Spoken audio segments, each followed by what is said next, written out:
क्या आ रहा है?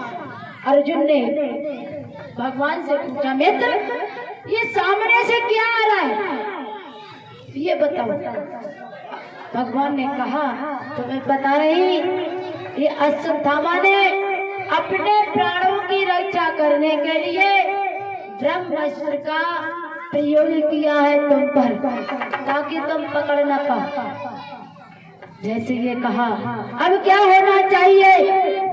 अश्वत्थामा को कैसे पकड़ा जाए और इसका काट कैसे किया? कृष्ण कहने लगे, अर्जुन तुम्हें एक बात मालूम है? अर्जुन धनुर्विद्या में बहुत ही निपुण थे।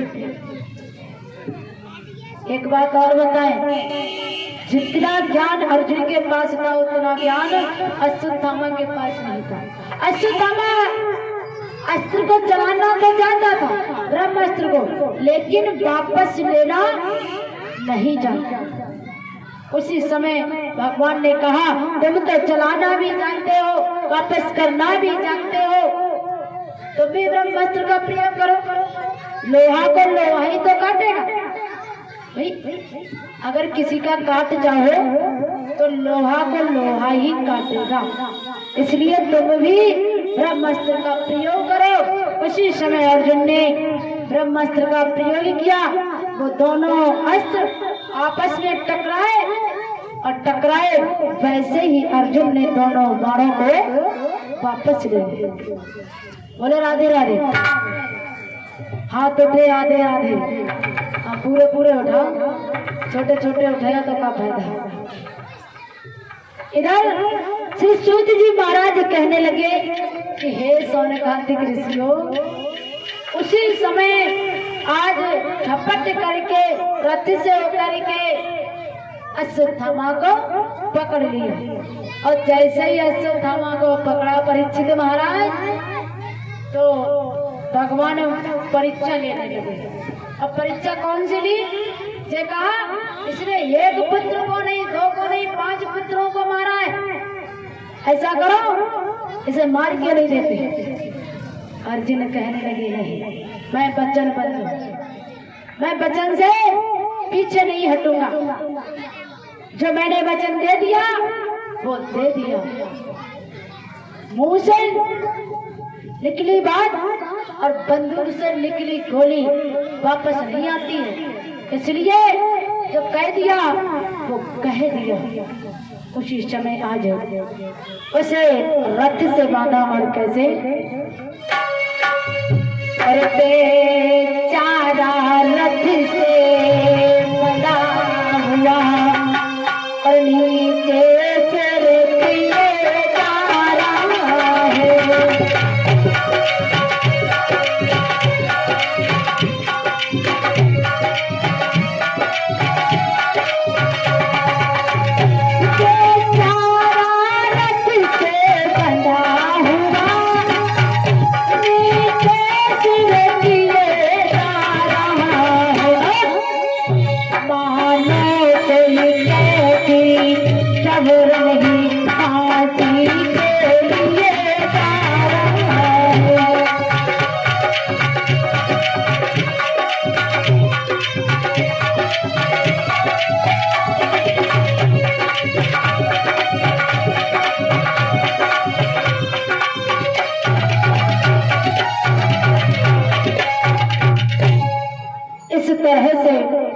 आज जहाँ पर मैया अपने लालों पर पड़ी रो रही थी, वहीं जाकर के पटक दिया। बोले राधे राधे।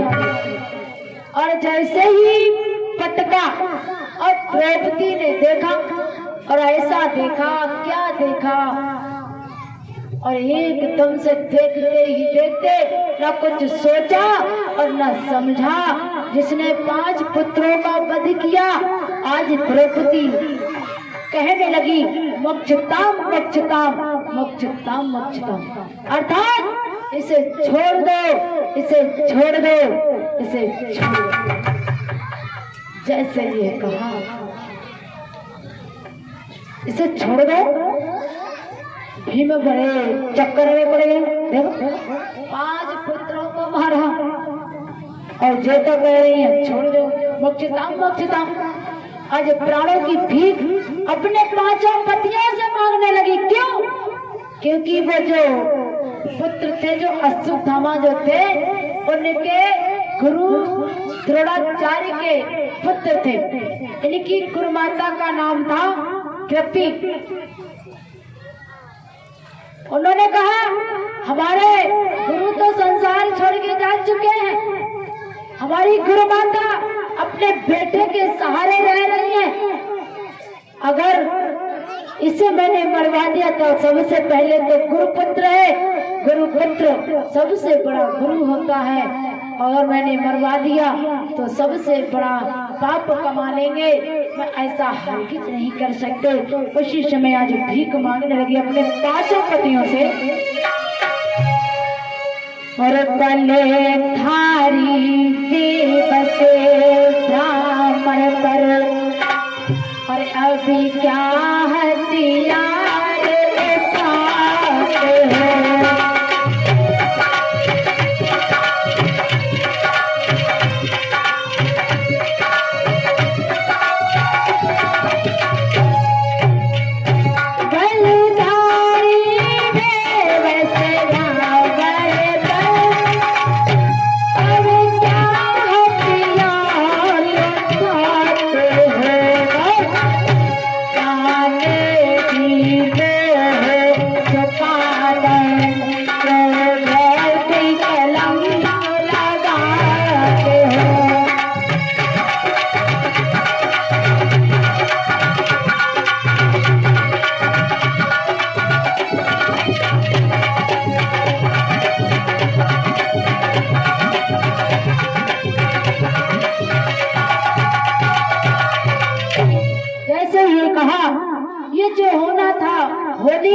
कभी टलती नहीं है, उसे कोई नहीं मिट सकता।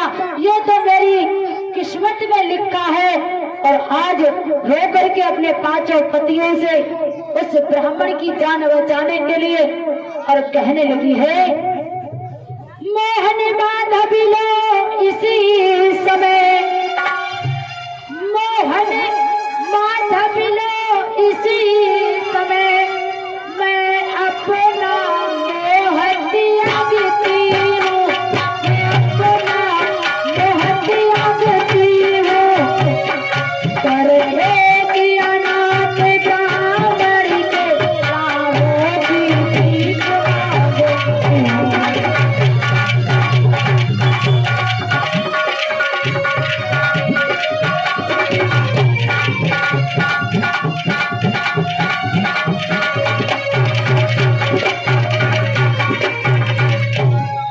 जैसे ये कहा।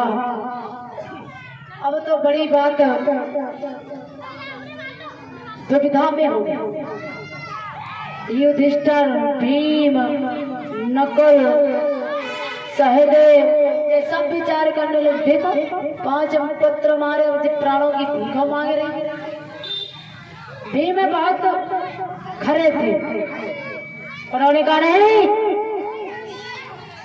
मैं इसे नहीं छोड़ूंगा। इधर इस बेचारे पे देखते हुए भीम ने कहा कि अब तू यहाँ से चला जा, तेरा दाना पाना पूरा हो चुका है, तेरी खाल को खींच लूंगा, अब तुझे जीने नहीं दूंगा।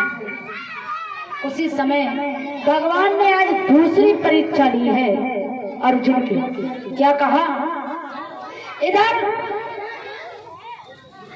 द्रौपदी कह रही मोक्षताम इसे छोड़ दो छोड़ दो। अब भीम कह रहे हैं मार दो। अब दोनों बातें अब कैसे निभाई जाए? तो अर्जुन से भगवान ने कहा कि हे अर्जुन, अब इन दोनों लोगों की बात मेरे कुछ समझ नहीं आ रही। अर्जुन ने कहा भगवान को, तो उन्होंने कहा तुम बताइए क्या करना चाहिए? तो भगवान ने कहा अगर ऐसी बात है सुनो, आता ताई को छोड़ना नहीं चाहिए। बोलो राधे राधे। कैसी बात कर रहे हैं? आता ताई को छोड़ना नहीं चाहिए और ब्राह्मण की हत्या नहीं करना चाहिए। दोनों बातें हो गई। जैसे ये कहा, अर्जुन ने सोचा ना समझा, तलवार निकाली और उसके सिर के बाल मोड़ दिए। कहते हैं ब्राह्मण का अपमान अगर हो जाए तो वो मृत्यु के समान हो जाता है। बाल मार दिए, दिमाग की कड़ी को निकाल लिया और उस शिविर से निकाल दिया। बोलो राधे राधे। इधर श्री सूत जी महाराज सौनकादिक ऋषियों से कहने लगे हैं कि हे ऋषियों, इधर इस तरह से आज द्रौपदी ने छुड़वा दिया। श्री सुखदेव श्री सूत जी महाराज कहने लगे, अश्वत्थामा तो दौड़ रहा है और इधर इसके बाद जो पांडव के जो सुर थे मरे हुए धड़, उन्हें पांचों धड़ों को उनका दाह संस्कार किया। दाह संस्कार करने के बाद वहां से श्याम सुंदर वहां पर बताते हैं महाराज युधिष्ठिर पुत्र शोक से बहुत व्याकुल रहे। गांधारी, कुंती और द्रौपदी, धृतराष्ट्र सभी के साथ बैठ करके मरे हुए का कुछ दिन शोक मनाया। इसके बाद भगवान श्री कृष्ण युधिष्ठिर को राज्य सिंहासन पर विराजमान करते हुए वहां से रथ पर सवार हुए और चले हैं आगे। जा रहे थे तब तक देखा कि सामने से एक अभिमन्यु की पत्नी जिनका नाम है कुंती, उत्तरा तिलकती हुई तड़पती हुई सामने से आ रही है। क्यों? देखिए उस अश्वत्थामा को छोड़ा था, लेकिन उस अश्वत्थामा ने क्या किया, पुनः दोबारा से उत्तरा के गर्भ पर प्रहार कर दिया। तिलकती हुई तड़पती हुई सामने से आ रही है। भगवान श्याम सुंदर इधर से जा रहे हैं, उन्होंने देखा है और कैसे रोती बिलकती हुई उस ब्रह्मचार की जाले भीतर ही गर्भ जलाने लगी, भीतर ही गर्भ जलाने लगी। देवी कामती हुई मोहन के उड़े लगी।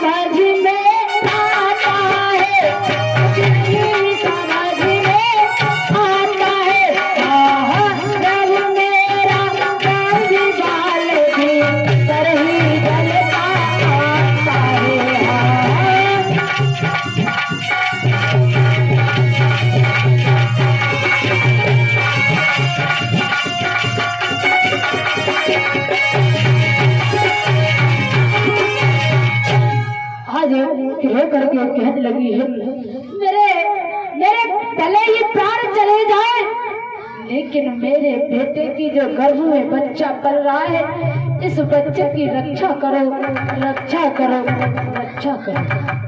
और जैसे ही भगवान श्याम सुंदर ने देखा, ध्यान धरा, तो देखा है कि अश्वत्थामा ने उन्हें ब्रह्मास्त्र का प्रयोग किया। उसी समय श्याम सुंदर ने छोटा सा रूप बनाया, रूप धारण किया और उत्तरा के गर्भ में जाकर के प्रवेश कर गए। आज बच्चे के चारों तरफ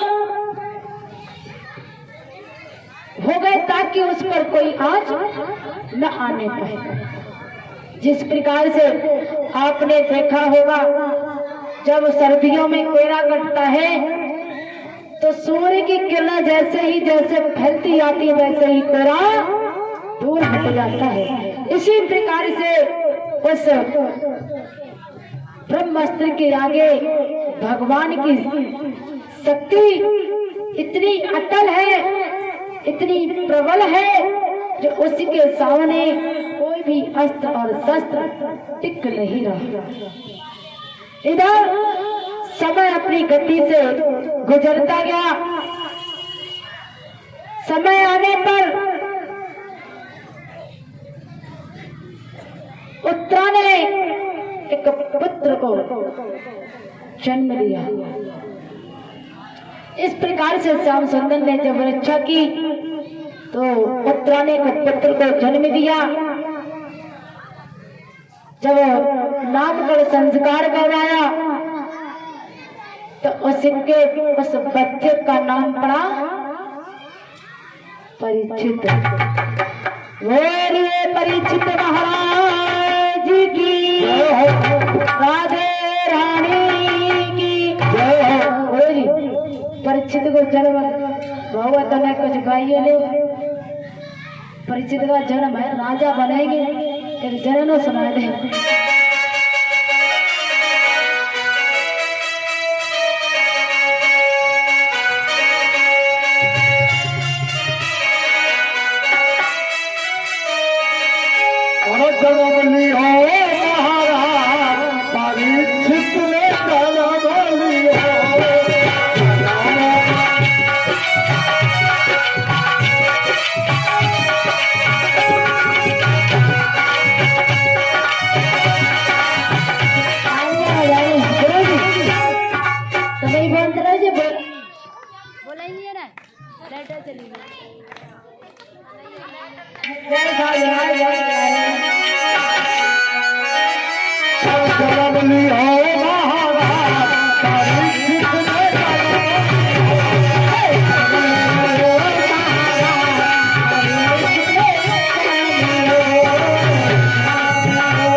जी बहुत नाचती हैं जब परीक्षित गोबे बुआ जब कहो भतीजे को जन्म हो फिर देव का एक बात और कहती है का कहती गुरु जी बता दे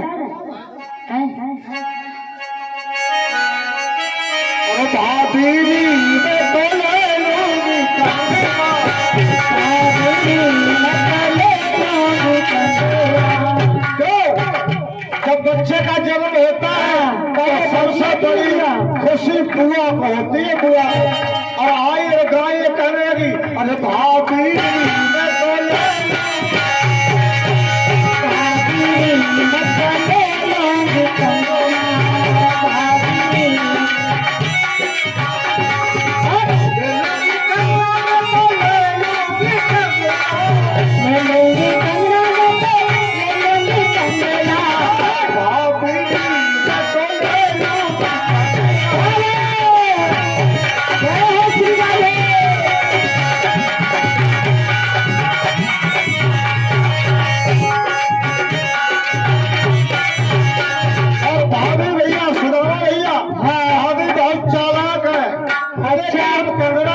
भाभी कहने लगी अरे कर लेना कर लेना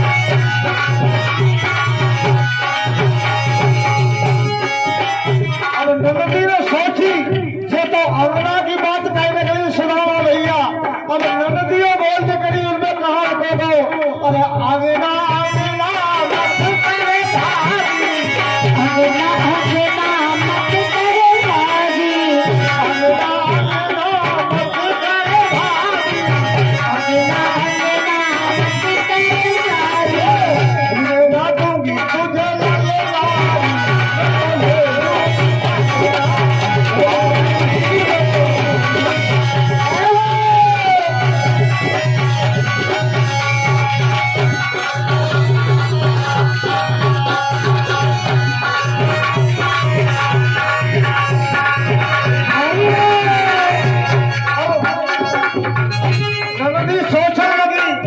अब जे तो यहाँ तक बड़े आए भाभी ने सोची बड़ी गलत बात हो गई अब तो जकाती हम लड़ाया छोड़ दिए ननदी को एकदम लग गए गाँव और कान लगी का क्या भैया शंभू भैया क्या कह रही हम अरे ललेना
जगह तो कई क्यों अरे जा सके उनमें जगह थी कि तेरे भैया को काल लगा दियो तो हमारे भैया को लड़ा है जब तेरे भैया को थोड़ा तो भाभी शर्माई गई और जब भाभी शर्माई गई तो भाई भाभी ने कही अरे हमारी तो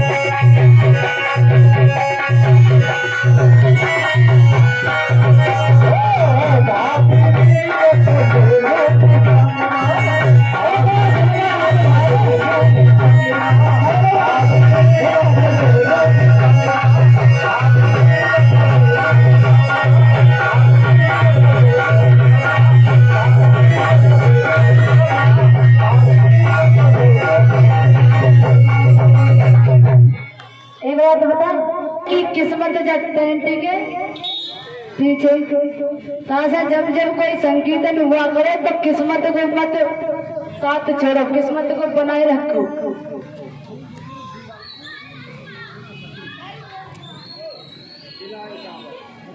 और क्या है इधर और एक तो देखिए इस तरह से आज परीक्षित का जन्म हुआ, नाम का संस्कार कराया तो परीक्षित ही पड़ा। जब नाम का संस्कार हुआ, अब परीक्षित इतना ही नहीं बहुत बलवान थे, युधिष्ठिर की तरह, भीम की तरह, अर्जुन की तरह, और इतना प्रेम करने वाले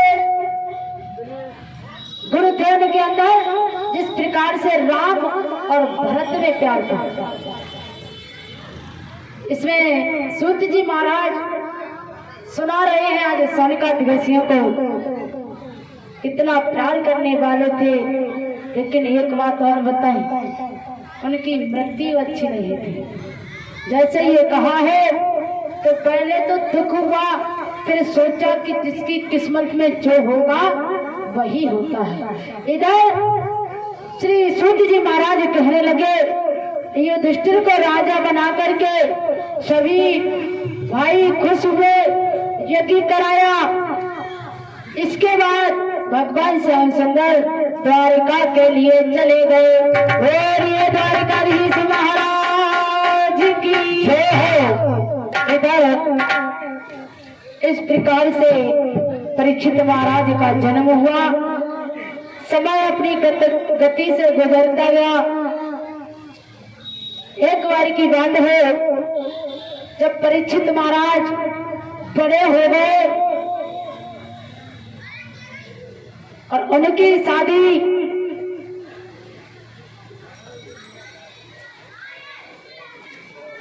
तत्र गोम्यो राजा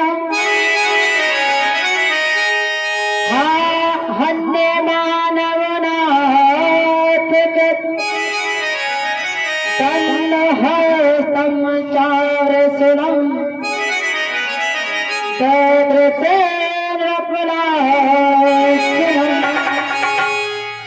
इनकी शादी ईरावती के साथ में हुई। एक बार की बात है, राजा परीक्षित जब बड़े हो गए, अश्वमेध यज्ञ करके दिग्विजय प्राप्त करके वापस आ रहे थे। उन्होंने एक देखा है, भेषधारी काला कलौटा गाय और बैल को मार रहा है। बोले राधे राधे। कल से झांकी भी निकलेंगे, भोले बाबा का विवाह होगा कल।